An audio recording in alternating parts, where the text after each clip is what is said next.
আসসালামু আলাইকুম ওরহমতুল্লাহ বারকাতু। স্বাগতম এফটি ফয়সাল এগ্রোতে। আমরা আপনাকে শেখাবো ফ্রেশ মুরগি পালনের সহজ ও লাভজনক উপায়। আমরা আজকে 14টি মুরগি নিয়ে শুরু করেছি। তার মধ্যে মোরগ আছে 2টি, দেশি মুরগি 1টি এবং পাকিস্তানি মুরগি আছে। তো এই মুরগির শুরু থেকে শেষ পর্যন্ত খাবার, ঔষধ, টিকা সব নিয়ে আপনাদের সাথে আলোচনা করব।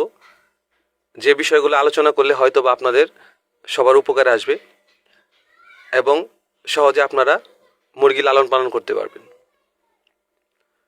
আর এখানে আমি দেখাবো যে প্রতিদিন মুরগির কি কি সমস্যা এবং কি কি হয়।